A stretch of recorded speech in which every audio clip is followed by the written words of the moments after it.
Desejar bem-vindo, bem-vinda aqui a Aline Casagrande, que é a nossa estreia hoje. Ela vai ter esse quadro todas as quartas-feiras, às 11 horas, com seu público cativo. Esperamos que ela tenha bastante êxito na divulgação dos seus trabalhos. E bem-vindo, professor Diego Silveira, que é o entrevistado inicial da professora Aline. E vamos bater papo juntos aqui, esperando aqui, eu tenho o Marcelo, que está chegando, dando bom dia, a professora Aline, Marcelo Newwald, e vamos fazer perguntas, vamos nos inscrevendo aqui no nosso canal, para a gente fazer um programa muito legal. Bom dia, Aline, bom dia, Diego. Muito bom dia, professor Djalma, bom dia, Diego, dizer que é uma satisfação estar estreando esse programa hoje, então, essa oportunidade desse espaço para a gente debater um pouquinho essas questões de família, que são tão presentes na nossa sociedade e que agora, nesses tempos pandêmicos, elas se intensificaram, não é mesmo?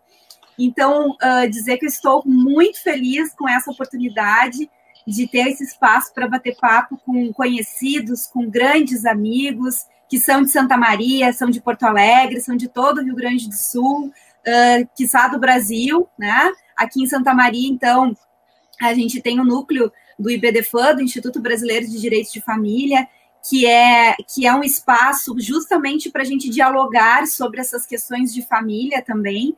Então, com os eventos que são promovidos, e o IBDFAM não parou de promover eventos, né, nesses tempos de pandemia, da forma online, a gente conhece pessoas de todo o Brasil. Então, o Diego, posso dizer que é um amigo que foi criado dentro desse espaço do IBDFAM. Conheci o Diego, a doutora Delma, enfim, várias pessoas, e é com muita satisfação e alegria que eu posso dizer hoje que são queridos amigos, né, aí de caminhada, tanto acadêmica, profissional, quanto pessoal também. Então, seja muito bem-vindo, Diego. Estamos com esse espaço aqui para bater um papo hoje sobre essas questões de investigação de paternidade, né? Até os amigos mais próximos disseram assim, olha, a Aline vai ter um espaço, que legal, os alunos, né? A gente vai acompanhar, e qual vai ser a temática? Só não me diz que vai começar com a temática da investigação de paternidade para, né, ficar muito próximo daqueles programas televisivos. Eu digo, calma lá, a gente vai falar sobre investigação de paternidade, mas a gente não vai fazer um teste de DNA ao vivo aqui, não. Aline, sabe o que eu pensei? Aquele caso de família, daquele caso da SBT de tarde, né? Que o pessoal se digladia e começa a brigar, não é esse é o objetivo, né? Não, a gente vai ter um objetivo de falar sobre questões de família, mas não trazendo aquela parte do programa que é um pouquinho mais calorosa nesse sentido, digamos assim. A gente vai ficar com esse bate-papo dos profissionais que podem nos auxiliar, então, nessas questões de família. Então, o professor Diego, o advogado Diego, já vou apresentando, né, assim, um querido amigo, advogado em Porto Alegre, atuante em Porto Alegre, em vários espaços no Rio Grande do Sul, professor universitário, seja muito bem-vindo, né, e vamos bater o nosso papo aí sobre investigação de paternidade. Então, Diego, a palavra é tua. Primeiramente, bom dia a todos, quero agradecer o convite ao professor Djalma Cremonesi, a Aline, querida amiga Aline Casagrande, que é uma honra estar inaugurando esse programa contigo. Com certeza, digamos, esse será um primeiro de muitos programas que você vai fazer nesse bate-horário aqui das 11 horas nas quartas-feiras, trazendo temáticas relevantes do nosso direito de família e sucessões. Como bem referido o professor Djalma, tem a importância da interface com as várias áreas, né, do direito, as várias áreas das outras profissões, que difundir o conhecimento é tão importante, não só para as pessoas que atuam nas áreas, mas para a população. Então, trazer temas importantes, temas que tragam a atenção das pessoas, e esse tema da investigação de paternidade, como nós denominamos, né, os filhos das estrelas, nós vamos explicar o porquê que nós escolhemos esse título e essa temática. É uma área muito importante, é o tema que envolve, né, a filiação, é um tema que mexe com as pessoas. Então, aquela criança, aquela pessoa que não teve, né, o seu pai registral, é uma marca muito dolorida, né, na personalidade das pessoas. Então, nós falarmos dos Filhos das Estrelas de extrema importância. Claro, nós não vamos fazer a baixaria dos processos de investigação de paternidade, né, que são reproduzidos na TV, nos programas. A ideia é trazer um olhar científico, né, e prático de como é tratado o tema da investigação de paternidade. Então, agradeço muito, tenho certeza que as pessoas que estão nos assistindo vão poder participar e vão trazendo suas perguntas. Nós pensamos, digamos, um roteiro, digamos, para abordar essa temática, mas assim que forem ocorrendo as perguntas, nós vamos intercalando a participação das pessoas que estão assistindo com a participação também do professor Djalma, e aí a gente vai batendo um papo bem informal, né, para ser bem bacana, porque aí traremos questões com relação digamos, como proceder na investigação de paternidade, e em dúvida das pessoas, o que pode fazer, se tem algum prazo, caso o suposto pai já tenha falecido, digamos, se é possível que os seus sucessores respondam por essa ação, e se tem que fazer exame de DNA, e assim por diante. Então, primeiramente, obrigado novamente, né, eu fiquei muito, quando tu me contataste, de plano aceitei, e fiquei muito contente pela deferência, né, de ser o primeiro entrevistado, a primeira pessoa a nós tratarmos as temáticas do direito de família e sucessões contemporâneas. Podemos começar? Claro, à vontade. A gente tem uma curiosidade muito grande, as pessoas perguntam muito sobre essas questões de investigação de paternidade, né? Que agora nós temos toda uma nova forma de se verificar essas questões familiares em relação à paternidade e maternidade, principalmente pela socioafetividade. Então, vem muito, né? Como que fica essa questão biológica, né? Em relação a essa investigação de paternidade. Como que é isso, né? Uhum. Não, e assim, vamos primeiro falar um pouquinho, né, da filiação, da importância da filiação, da importância da correlação ao viés da personalidade, de a pessoa ter um pai, conhecer a sua ancestralidade, conhecer de quem é, da onde saiu, quais são as suas origens. Então, por que nós denominamos o Filho das Estrelas? Filho das Estrelas foi um termo cunhado pelo ministro Luiz Edson Fachin em uma palestra no Congresso do IBDFAN, né, assim, que ele relatou o caso, né, na palestra de uma menina que estava indo procurar, tentando descobrir quem era o pai, e aí ele relata isso na palestra de maneira tão simbólica e assim emocionada, que fez com que grande parte do auditório chorasse enquanto ele estava, né, dando a palestra, abordando a temática da filiação, a importância de investigar a paternidade, saber de onde saiu, e todo mundo assim, levantou e ficou, acho que uns 10 minutos batendo palmas, porque foi uma coisa inesquecível, e quem estava presente naquele congresso nacional do IBDFAN, né, nunca mais esqueceu do Filho das Estrelas. Por que Filho das Estrelas? Tendo em vista que as certidões de nascimento eram formulários, onde tinha espaço para colocar o nome do pai, espaço para colocar o nome da mãe. Hoje não é mais assim, né? Hoje, digamos, o modelo para que seja expedida a certidão tem apenas a referência à filiação. E aí se coloca quantos forem as pessoas relativas à filiação. Antes, não. E nós éramos na época onde tinha a chamada máquina de escrever. Muitos dos alunos que estão nos assistindo, que vão assistir depois desse vídeo, que a vídeo vai ficar gravado, né, professora Aline? Talvez nunca tenham visto uma máquina de escrever. Deve ser aquela coisa de museu, assim, sabe? Eu cresci, ainda tinha na época da máquina de escrever. E aí, então, o que se fazia? Se colocava o formulário na máquina de escrever, e aí no nome do pai, não tinha um nome para ser colocado. naquele espaço. E aí o que se fazia? Colocava o seu monte de asteriscos, né? E asterisco no espaço onde era o nome do pai.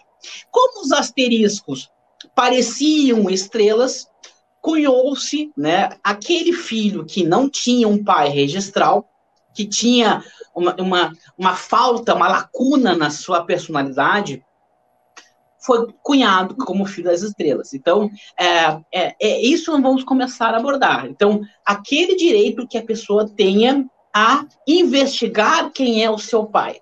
Essa investigação de paternidade, ela é personalíssima. Tá? O direito a investigar é personal. Claro que é possível que seja menor de idade, aquela criança seja representada ou assistida pela sua mãe, por exemplo, tá?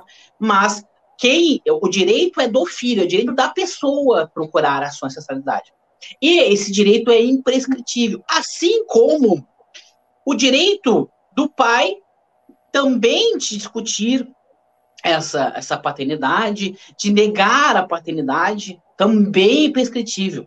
Então, o artigo 1601 do Código Civil prevê essa possibilidade. Não é só o filho que tem direito imprescritível. O pai também tem direito a negar a paternidade. Esse também é um direito imprescritível. Mas, voltando ao direito da pessoa procurar quem é o seu pai. E por que isso também é importante? Como é doloroso para a criança, por exemplo, mês de agosto, daí todo mundo está fazendo desenho para levar para casa, para entregar para o pai. E aí, para quem que eu vou fazer aquele desenho, né? Quando eu vejo todos os meus coleguinhos, meus amiguinhos, todos, meu pai isso, meu pai aquilo, então meu pai me ensinou a andar de bicicleta, meu pai ensinou a jogar bola, meu pai me levou no parque, meu pai me levou no McDonald's, assim, cadê o meu pai, né? E aí, então, eu não tenho essa figura. Então, isso essa falta, essa lacuna, afeta a personalidade das pessoas. Então, esse tema da investigação de paternidade, o tema de querer buscar quem é seu pai, claro que não é só o pai, é possível também investigar a maternidade também, né? Mas vamos tentar olhar agora sob o viés, né, mais incidente. Tá me ouvindo? Sim. Mais incidente da investigação de paternidade. E essa ação de investigação de paternidade, né? Essa ação de investigação de paternidade sobre, né, o olhar contemporâneo também da decisão do Supremo sobre a multiparentalidade. Por que nós estamos abordando isso também? Porque até a decisão do Supremo no recurso extraordinário 898, 694 de Minas Gerais, esse recurso extraordinário que teve repercussão geral, ou seja, né, para que as pessoas entendam, né, que estão assistindo, que não é dado do direito, quando o Supremo, nosso Tribunal Superior, Supremo, né, lá de Brasília, entende que determinadas matérias que aquele julgamento vai ter influência em todos os demais julgamentos análogos, iguais, então se reconhece a repercussão geral daquela decisão para todos os outros casos. E aí, então, nesse caso, né, dessa decisão do Supremo, reconheceu que é possível a multiparentalidade, é possível mais de um pai, mais de uma mãe.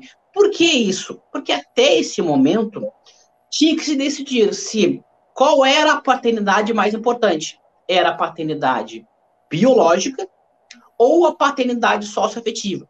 Por quê? Aí a parte tinha que optar por uma das paternidades, né? Porque não era possível constar 2 pais ou 2 mães na certidão de nascimento. Porque não tinha um espaço, né? Olha o raciocínio. Não tinha um espaço lá no formulário da certidão de nascimento, era só pai e mãe. Então, a possibilidade de ter mais de um pai, mais de uma mãe, e que ambos tenham o mesmo patamar, o mesmo grau de importância, e é possível a simultaneidade, acabou com a discussão, né? Procurou-se acabar com a discussão de qual era a principal tipo de filiação, o que deveria prevalecer, a filiação biológica ou a filiação socioafetiva. Embora com relação a essa temática da multiparentalidade, né, professora Aline, nós ainda temos muita resistência de muitos juízes, resistência de boa parte dos nossos desembargadores que julgam aqui nas câmaras de família aqui do nosso Tribunal de Justiça do Rio Grande do Sul, que entende que a filiação, que o viés, o pai é quem cria, o pai é quem tu tem relações, né, fáticas ou jurídicas, e que para alguém que não teve pai a vida inteira, está com 50 anos de idade, 40 anos de idade, e aí vai ingressar com uma ação de investigação de paternidade, olha, por que tu está entrando com uma investigação de paternidade neste momento? Por quê? Porque tem uma herança envolvida, né, tem um viés patrimonial por trás disso. E aí eu, desembargador, entendo que, na verdade, isso não é filiação. E aí, então, não devo reconhecer esse tipo de filiação, negando vigência a esse importante recurso extraordinário. Então, digamos, é nesse contexto que nós vamos começar a debater o tema. Primeiro, se a filiação com relação à investigação de paternidade, o filho das estrelas, se ele tem direito, né, a procurar a sua ancestralidade, que nós temos consagrado que tem o direito, e se esse direito for pós-mortem, for após a morte do seu suposto pai, se os seus descendentes, né, agora eu quero trazer, né, para te comentar e para as pessoas que estão em casa, que estão nos seus escritórios, né, que estão nos assistindo, debatam com a gente. Primeiro tema com relação a nós debatermos se ingressa com uma ação de investigação de paternidade após o falecimento do suposto pai biológico. E aí, digamos que esse pai tenha sido cremado, ou seja, os familiares, que hoje em dia é muito comum a cremação, tenham feito a cremação, porque não é possível, não seria mais possível fazer a exumação do corpo para fazer o exame de DNA. E aí, os filhos, os descendentes desse autor de herança, desse que veio a falecer, desse suposto pai, podem se negar a fazer o exame de DNA? E se eles se negarem a fazer o exame de DNA, haverá a presunção da paternidade, como nós temos na presunção da paternidade lá daquele pai, súmula 331 do STJ, que diz que se por acaso a pessoa se negar a fazer o exame de DNA, que ele não poderá, digamos, utilizar o fato de não prestar para que não seja paternidade. Então, a recusa tem como presunção a paternidade. O que tu acha, professora Aline Casagrande?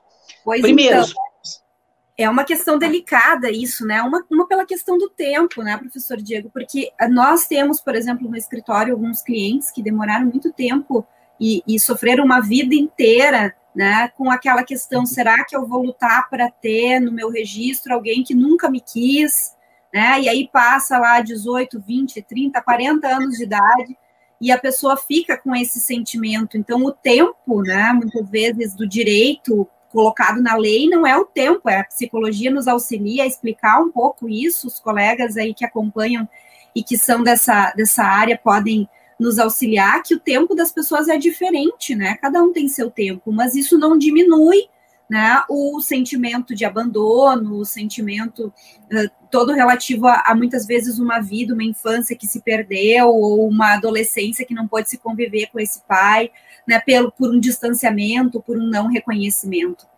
E às vezes também essa questão de se pleitear pós-mortem não é apenas, né, econômica, a gente não pode também verificar isso, porque no momento que nós tivemos uma Constituição, né, e toda uma questão da repersonalização das relações civis, que coloca essa importância do afeto, a gente também não pode só pensar que essa intenção desse reconhecimento seria com esse viés econômico, mas é algo que é muito considerado também pelos tribunais, né? E em relação a essa presunção também, né? Será que eu lá sou filha, né, de uma pessoa que faleceu e que agora surgiu esse filho, que o meu pai, então, supostamente é pai também, e nunca reconheceu. Será que eu preciso ser compelida a fazer um exame, né? E se eu não fizer, isso vai ser interpretado como um direito dessa pessoa, como silêncio, vai ser, o meu silêncio, a minha negativa vai ser interpretado, então, como algo a favor dela e contra até mesmo a minha pessoa em relação a isso, né? Então, são questões delicadas, né? São questões que, às vezes, é difícil de explicar quando chega, muitos casos, na assistência judiciária lá da faculdade, né? Quando a gente quer explicar algumas questões, assim, as pessoas têm dificuldade de entender. E uma questão que eu vejo, professor Diego, também, não sei se o senhor tem essa colocação também, ou vai fazer, é uma ideia, muitas vezes pela mãe das crianças, de que ela não precisa lutar pela questão do registro do seu filho, né? Que ela, até por uma questão de orgulho e uma questão cultural também, não, eu vou me virar sozinha, né? Então eu não vou querer, como se fosse um direito dela, enquanto não é um direito dela, né? Enquanto mãe. Então, essas vivências, elas são interessantes de serem refletidas, assim, não sei se todo o nosso público aqui já pensou nessas nuances todas que são bem presentes, que chegam aos nossos escritórios, né, com essas situações, e também não tem muito uma questão necessariamente de classe social, são todas as classes sociais, a gente vivencia essa mesma natureza de problema jurídico, né, em relação à investigação de paternidade. Realmente, né? Inclusive, professora Aline, com relação a o fato de a mãe não fornecer quem é o pai, por causa de questões, porque entende que ele nos abandonou, ele não nos quis, né? Quando eu fui dizer para ele que estava grávida, ele me disse que eu tinha me relacionado com outros homens, não tinha certeza se aquele filho era meu ou não, né? Então, ou às vezes a pessoa é casada, né? O suposto pai era casado. Então, tem, digamos, essas questões, e aí a mãe opta por não tentar registrar, né, com o nome do pai, e muitas vezes de se recusar a fornecer quem é o pai. Inclusive, tem um projeto do CNJ que de alguns anos atrás, Meu Pai Legal, né, que a ideia de quem é o meu pai, procurar quem é o pai. Então, em face dos Filhos das Estrelas, em face de uma quantidade de pessoas sem o registro da paternidade, porque a mãe, a não ser que seja uma criança abandonada, sempre tem registrada quem é a mãe. Então, sai na DNV, na Declaração de Nascido Vivo, quem foi a parturiente, quem foi a mãe que deu à luz aquela criança. Agora, o pai dependerá se vai ser indicado, se vai ser feito o registro, que nem, por exemplo, quando nós tivemos o Gustavo, né, no dia seguinte, nós registrei no primeiro dia, porque era domingo, que nosso Gustavo nasceu numa manhã de domingo, né, conforme aquela música do Alceu Valença, de que essa criança sonhava nascer numa manhã de domingo. E realmente, né, e aí no dia seguinte fui correndo lá registrar.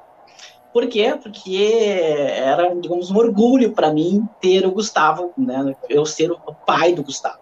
E então, agora, né, e aí temos as presunções também de quando, digamos, pode ser registrado, por exemplo, se a pessoa é casada, a mãe pode ir lá e registrar, porque tem presunção de que é do pai. Se não, tem que ser, né, o pai tem que estar junto, tem que ser indicado quem é o pai.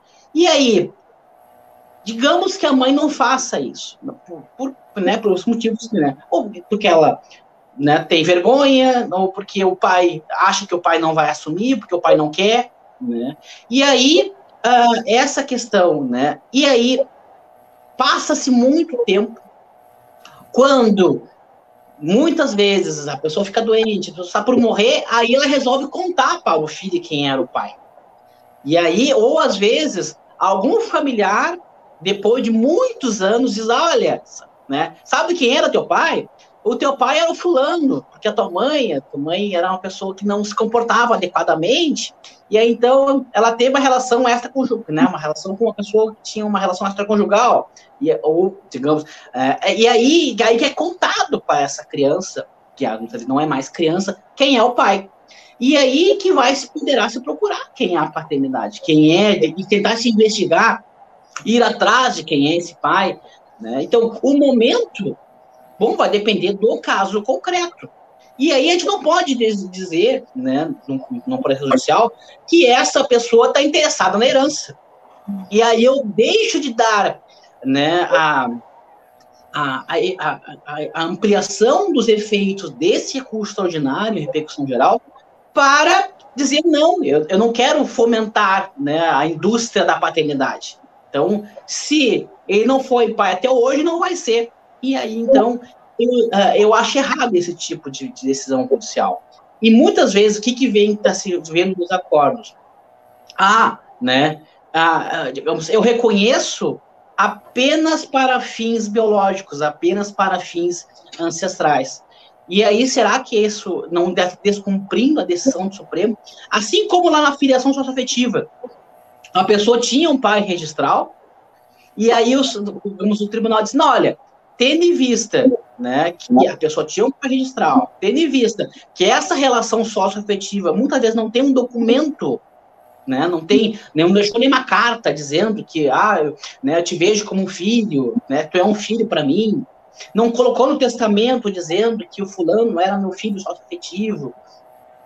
E aí, então, o tribunal, né, em vários acordos, diz, olha, tendo em vista que não tem uma prova escrita, uma prova cabal de que ele reconhecia a filiação, e embora tinha todos os demais características, a imagem, né, a imagem de filho, né, o trato como ele era, né, com relação na sociedade, ele é tido, o fulano é filho do Beltrano. Então, e por não ter um documento escrito, vem se negando o reconhecimento da filiação socioafetiva. Que isso, entendo que está errado também. Por quê? Porque essa decisão do Supremo não exige prova escrita da filiação socioafetiva. E muito pelo contrário, nem deveria ser assim. Até porque a filiação socioafetiva é uma relação fática. Então, se é uma relação fática, vai depender dos fatos, das provas fáticas, que poderão ser comprovados com vários meios de provas que nós temos, né, na legislação processual. Dentre elas, a testemunhal, por exemplo. Então, esse viés de que é importante, sim, né, é importante a filiação, é importante que as pessoas possam procurar quem são seus pais, tanto biológicos como socioafetivos, e, né, aquela mãe que, por motivo egoísta, né, entende não reconhecer, não dizer quem é esse pai, que entendo que essa é uma conduta, primeiro, que eu acho inadequada. Não, ele é um cafajeste, ele não presta, eu não preciso dele, o filho é meu, e além disso, ele não vai te querer depois. Quem é ela para dizer que realmente não vai querer? Quem é ela para decidir que, se depois de um certo tempo, não pode se restabelecer uma relação de filiação, de paternidade? Então, e até nessa situação, né, doutor Diego, até nessa situação já se mudou também muito a compreensão, porque também, ao mesmo tempo que nós tínhamos muitas ações de investigação, né, de paternidade sendo ajuizadas, então, pelos filhos, na busca dessa comprovação, hoje a gente também já vê o contrário, justamente por mães que não querem, né, que não permitem, entre aspas, esse registro, não buscam, pais buscando saber se são pais biológicos, até para ter toda a questão da convivência, né? Porque querem realmente os filhos, né? Porque reconhecem-se como pais e precisam dessa relação, né? E tem essa relação. E é tão interessante que quando a gente conversa um pouquinho em sala de aula, lá em Direitos da Personalidade, com os alunos, sobre um pouquinho dessa questão da investigação de paternidade, a gente sabia que logo no início, quando, né, o exame de DNA, então, ele surgiu como uma grande invenção da ciência que permitiria, então, se descobrir coisas que sempre ficavam muito, né, naquele limbo, será que é ou não é? Era aquele exame pelo fator RH, né, aquelas combinações que não tinha tanta certeza. Então, quando o DNA surgem essas ações de investigação de paternidade, essa questão registral, era uma consequência, lógica da ação, né? Era um pedido que se fazia como uma consequência da própria investigação. E hoje a gente já sabe, por exemplo, que tem, inclusive, aquela perspectiva de que nós temos o direito à identidade genética, né? Então, a busca do DNA por uma questão de identidade genética, mas sem ter uma modificação registral, né? A pessoa querendo saber quem biologicamente é o seu pai, né? Mas não necessariamente querendo que esse pai biológico, né, esteja na sua certidão de nascimento. Então, essas relações que se ampliam, né, permitidas pela questão da ciência, elas são muito interessantes de serem pensadas, né? Sim, concordo. E até porque, assim, alguns casos, né, a pessoa, eu quero saber quem é meu pai, por curiosidade, né, por que eu gosto de comida italiana e não gosto de outra coisa, porque eu me olhar no espelho, eu não me acho parecido com as pessoas da minha família, e eu quero saber da onde eu saí, e também tem as questões com relação a, eu preciso saber quem é meu pai, porque pode haver uma compatibilidade para um transplante, né, é necessário uma medula, então a utilização da medula óssea, então para fazer um tratamento, então tem questões de saúde, tem questões com relação à curiosidade mesmo da pessoa saber da onde, quem são as suas origens, da sua personalidade, e também questões patrimoniais, também, né, a gente não pode, digamos, achar que as pessoas não tenham, né, interesses econômicos também, até porque o reconhecimento da paternidade, né, a filiação não dá direito a somente direitos, né? Então, todo direito também temos do outro lado uma contraprestação, uma obrigação. É possível que esse filho, reconhecendo, digamos, conseguir reconhecer a paternidade, mas depois ele pode vir a ser necessário a uma subsistência desse pai. Então, eventualmente, né, então tem que pagar alimentos para esse pai, ajudar no sustento desse pai, por que não, né? Então, assim, não é só venha ao nosso ventre, né? É possível, sim, né, ter direitos e obrigações. Mas voltando ainda, professora Aline, com relação à mãe se recusar, e é claro que, né, cada vez mais se vem, digamos, se construindo que é importante o pai, que, digamos, que a mãe não é dona do filho, mas nós eu participei de um projeto, quando eu era professor na Unisc, quem é meu pai? Né? E aí, então, os nossos alunos, eles, através, né, digamos, da assessoria jurídica e psicológica, da assistência social, eles foram nas comunidades mais carentes da cidade e começaram a procurar, porque procurou-se no registro civil, num período de tempo, todas as crianças que não tinham o registro do pai. Foi um trabalho muito bacana. E aí começou-se a procurar, digamos, nas comunidades, quem eram aquelas pessoas que tinham a ausência, né, que era um filho das estrelas, que não tinha o registro do pai, e aí procurou-se essas mães para que elas indicassem. Tem até um trabalho científico que foi apresentado nos congressos do BDFAN, chamado Mãe Medeia, né, e aí que isso está tudo descrito, toda essa pesquisa foi descrita, né, e aí em torno de 65% das mães se recusaram a informar que era o pai. Mesmo, né, dizendo, olha, não vai ser ingressado com a investigação de paternidade, não precisa nem se preocupar, né, vai ser feito todo pela assessoria jurídica, né, gratuita da universidade, e mesmo assim elas não forneceram. Claro que conseguiu se recuperar em torno de 30%, 35% desses pais, e aí muitos casos, né, de qual o pai não sabia que tinha tido aquele filho, que nem sequer sabia que tinha tido aquele filho, né? E aí foi o restabelecimento desses vínculos parentais foi muito bacana. E ter participado desse trabalho social foi muito salutar, né? Os nossos professores ficamos gratificados de participar de um projeto tão bacana. E aí, agora voltando à mãe, será que essa mãe que se recusa a fornecer quem é o pai, ela não pode ser responsabilizada? Tu perguntaste no início da nossa fala, né? eu tenho um artigo científico, juntamente com a professora Delma e com a Aline Rubinick, no qual nós discutimos a importância da filiação, discutimos, digamos, a conduta da mãe, se a conduta da mãe gera o dever de indenizar. E aí nós trabalhamos nesse artigo, que eu posso disponibilizar para quem quiser, me contate nas minhas redes sociais, vai ser um prazer enviar esse artigo, que foi publicado num dos livros dos congressos do IBDFAN. E aí, em face da perda de uma, especialmente em face da teoria da perda de uma chance, sim, né, essa mãe que por motivos egoísticos se recusa a fornecer quem é o pai, por quê? Porque ela entende que não precisa do pai, que o pai é um ser vergonha, é um cafajeste, que não quis ela, então, né, ela pode vir a ser responsabilizada. Claro que tem o outro lado, né, professora Aline? Aquela mãe que criou sozinha aquele filho, né, que, agora vamos só o outro lado, né, que criou sozinha aquele filho, ainda vai ter que ser responsabilizado por ter criado sozinha. Então, o que tu acha, professora Aline? Tu acha que a omissão da paternidade pode gerar o dever de indenizar?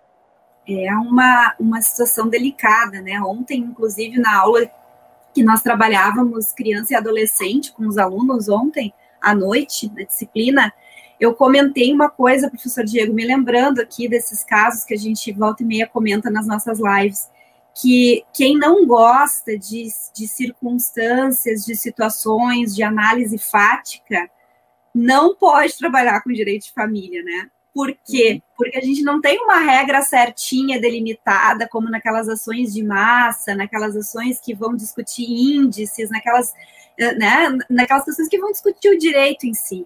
A gente acaba trazendo para dentro desse palco jurídico questões fáticas do dia a dia das pessoas.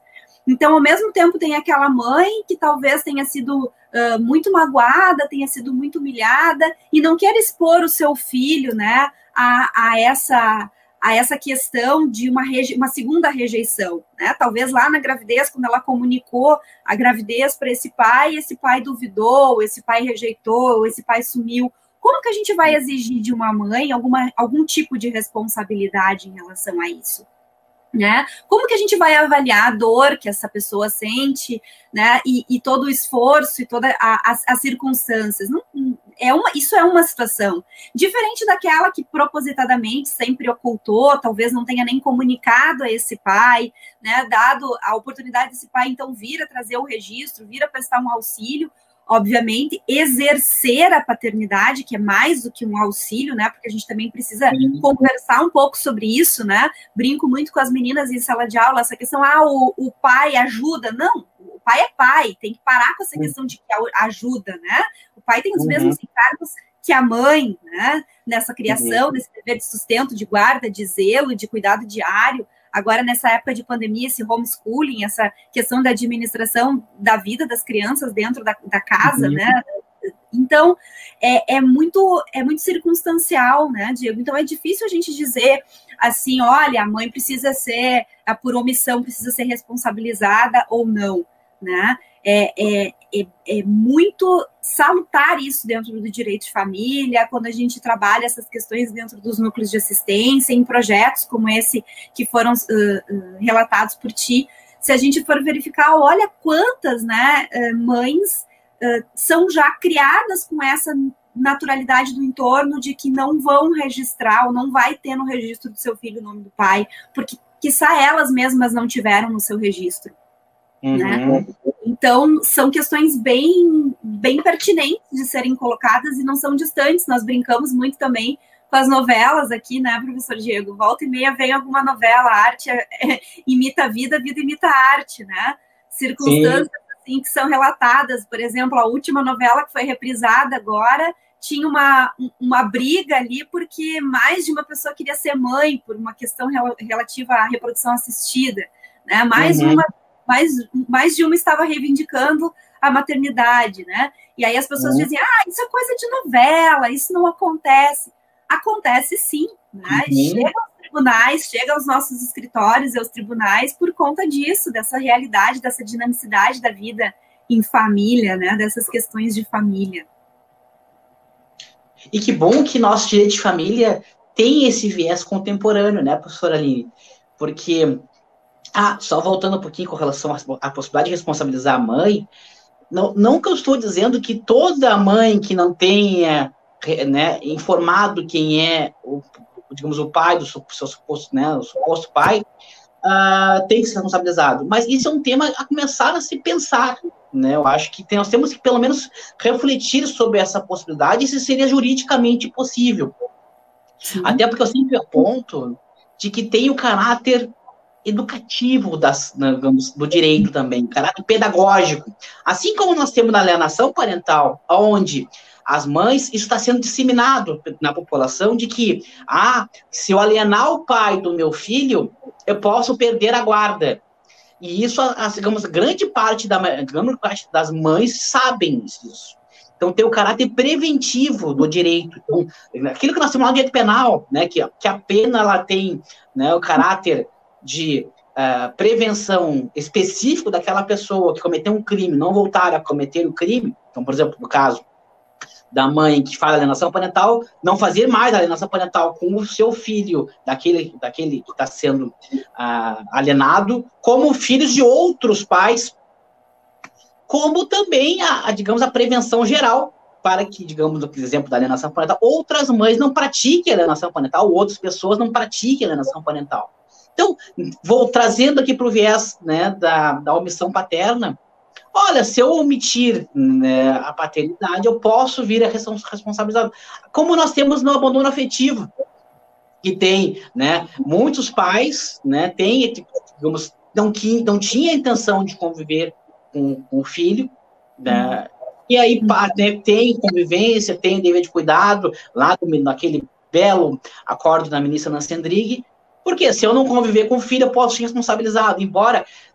e aí, em face disso, acaba se estreitando as relações. Então, tem essa ideia também do caráter preventivo. Bom, voltando um pouquinho com relação às novelas, né? Sim, é importante nós, assim, mostrarmos para a população que aquilo que nós vimos nos processos, aquilo que nós vimos, né, na nossa atividade jurídica, elas também acontecem na vida real, né? Acontecem aquilo que está nas novelas acontece na vida real. Então, nós temos, né, vários casos onde se tenta, digamos, fazer aquelas investigações de paternidade. Claro que a novela da Globo, ela é regida por um direito próprio, né, professora Aline? Muito do que é retratado ali nas novelas, elas não ocorrem como deveriam nos nossos processos, né? Mas muitos casos, né, é retratado, muitas demandas que a gente vem discutindo, especialmente com relação à filiação, vêm sendo retratados nas novelas, nos filmes, e que bacana que a gente possa ilustrar para as pessoas que aquilo que nós estamos comentando aqui com relação à filiação, isso é perto delas, né?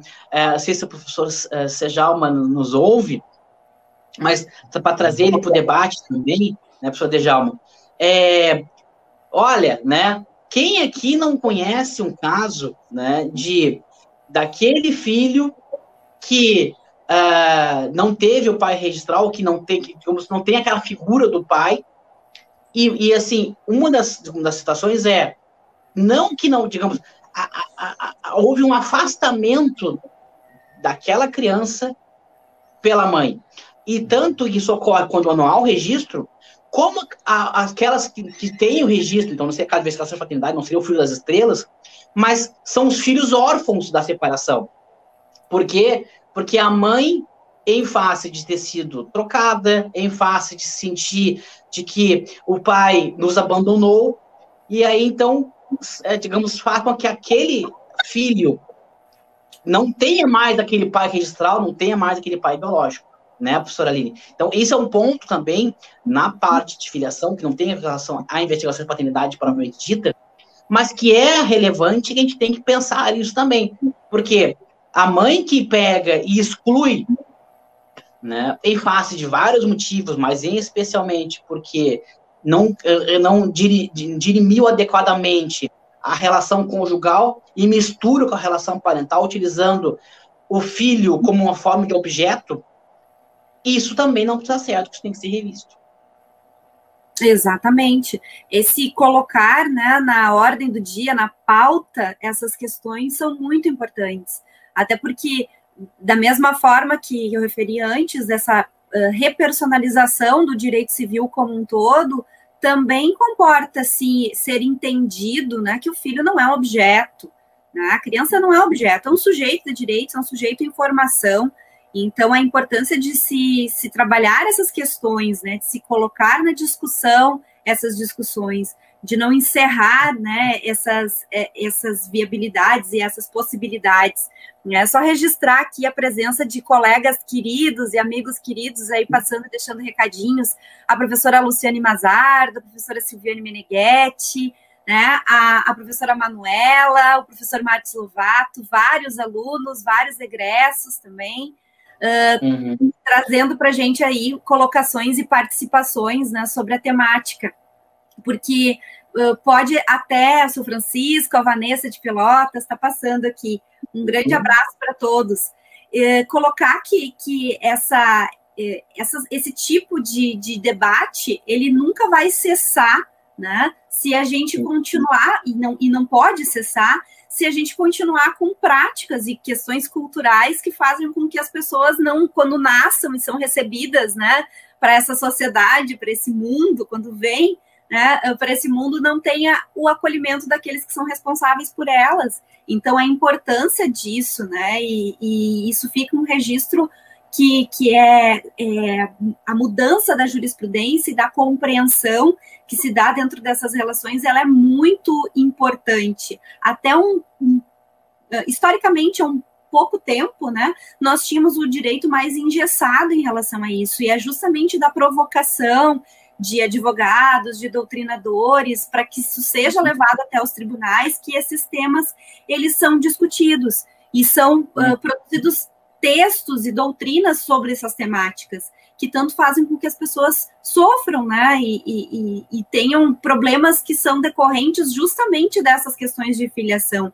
Eu acho que isso é importante se registrar também, né, as pessoas às vezes têm algum problema que vai lá para outra área do direito, e que se discute lá em outra área do direito, e aí quando a gente vai ver a história de vida da pessoa, né, o caminho de nãos que ela teve, ou de rejeições que ela teve. E, então, é importante esse debate, é importante se colocar na mesa que o direito é um só, né, as coisas estão interligadas.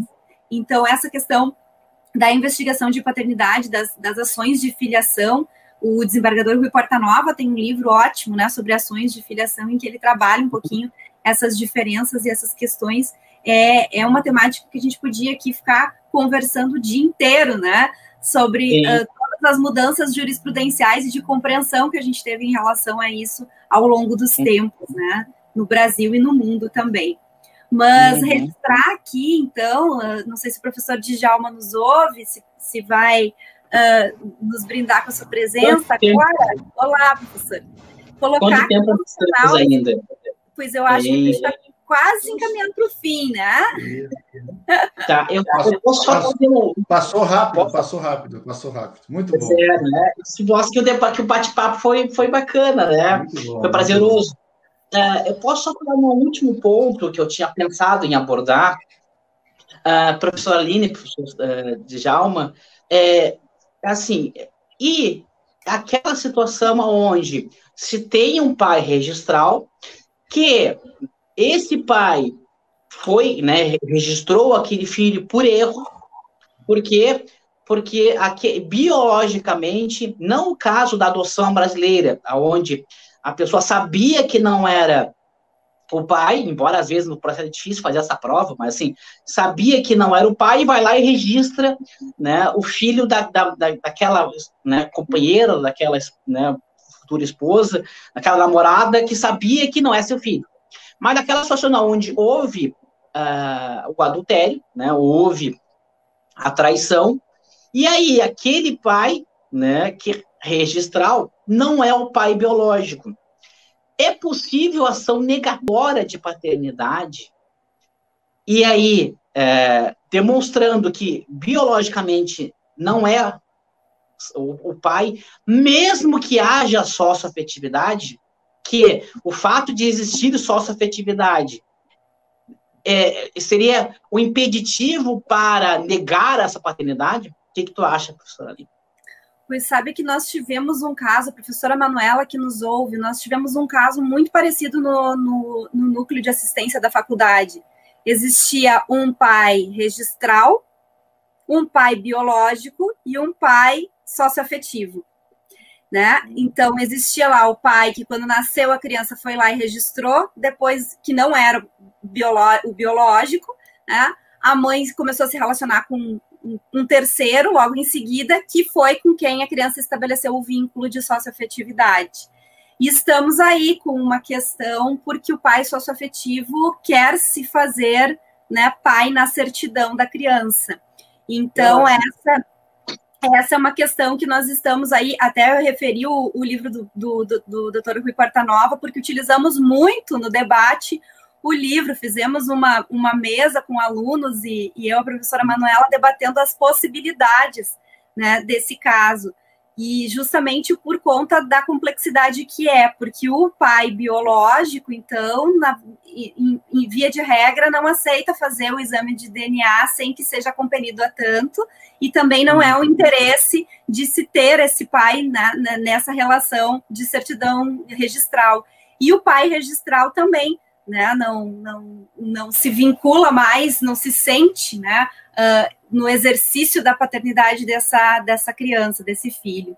Então, são essas situações que a gente tem que sentar e debater, né, e ouvir muitas circunstâncias para verificar o que nós vamos fazer no caso concreto.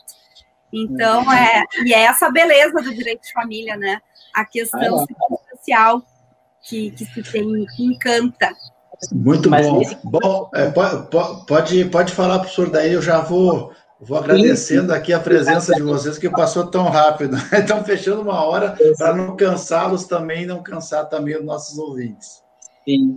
Que essa questão, né, que eu trouxe da negativa de paternidade desse pai, que era pai registral e sócio-afetivo, e aí ingressa com a ação negatória de paternidade. Nós temos precedente no nosso Tribunal de Justiça aqui do Rio Grande do Sul, dizendo que é, sim, procedente a negatória de paternidade, ou seja, aquele filho que tinha um pai registral e sócio-afetivo, porque descobriu-se que não era o pai biológico, tem se reconhecendo a procedência dessa ação para retirar, né, da paternidade esse pai que foi enganado, né? E, independentemente de ter sido estabelecido a sócio-afetividade. Eu, particularmente, acho, respeitando a posição do tribunal, eu entendo que isso é inadequado, esse tipo de decisão, porque se não era mais pai biológico, foi somente registral, é pai sócio-afetivo. E aí, estabelecendo a sócio-afetividade, até porque na decisão da multiparentalidade nós temos a igualdade das filiações biológica e sócio-afetiva, se estabelecendo a filiação sócio-afetiva, seria impossível desconstruir a paternidade. Então, até porque a gente não tem como apagar tudo que aconteceu, né? Toda a relação paterna, não tem como apagar. Né? Pai é quem cria, daí para dizer que não deve reconhecer a filiação lá pós-morte, porque é interessado no inventário só, porque pai é aquele que criou a vida inteira. Aí, naquele caso onde o pai criou a vida inteira, só que houve uma traição e não o pai biológico, aí esse argumento não é mais válido, né? Bom, né, data máxima vênia, ou, né, me desculpe, essa é uma decisão que nós temos que reverter, temos que modificar esse tipo de entendimento, porque a criança não pode ficar sem um pai, sendo que teve um pai a vida inteira. Então, são questões que a gente trouxe, né, professora Aline, eu quero lhe parabenizar, professor coordenador do canal, de trazer esses temas para o debate, trazer isso para a discussão, cada vez mais fomentar a reflexão sobre o direito de família e sucessões, e até porque, bem referiste, nós somos parte dessa engrenagem.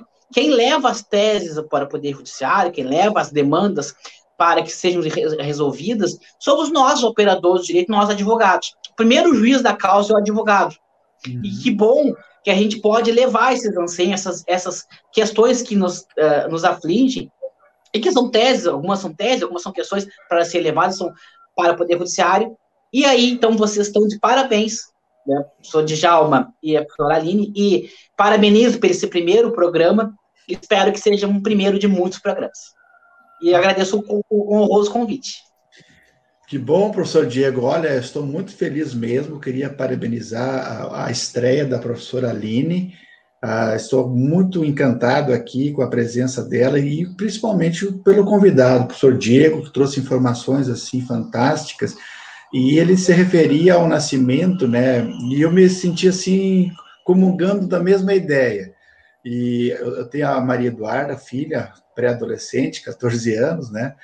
E não me dei conta realmente que a anunciação, né, ela foi muito planejada, esperada, a gente teve que fazer vários processos assim, de acompanhamento, e ela nasceu realmente numa manhã de domingo, às 10h22, né, então foi uma das grandes alegrias da vida ter um filho, né? E eu realmente corri para registrá-lo, né, também, porque eu fiquei com medo, né? Hoje em dia, a gente, pai é que primeiro registra, então eu fui lá também para registrar e ter a alegria. Então, eu estou muito feliz mesmo pela Aline ter assumido esse programa junto com a gente. É um projeto de curto prazo, assim, né, Aline? Eu estava te falando fora do ar. Vamos botar a nossa energia, assim, para ver se o canal deslancha, por isso que eu peço aqui ao pessoal que está nos assistindo, que ainda não é inscrito no canal, ative as notificações, aquele sininho ali para ficar por dentro também. Nós temos lives todos os dias, aulas, assim, hoje à noite nós temos a partir das 19 horas, trabalhando economia, trabalhando política, trabalhando quadros motivacionais também.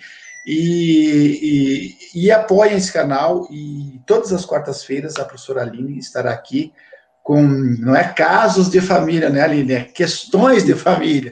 Senão vamos fazer aqui ao vivo testes de DNA, daí ficaria muito parecido com aquele programa do SBT da tarde, né? Então, agradeço muito. E aí eu deixo para vocês assim fazer o encerramento, professora Aline.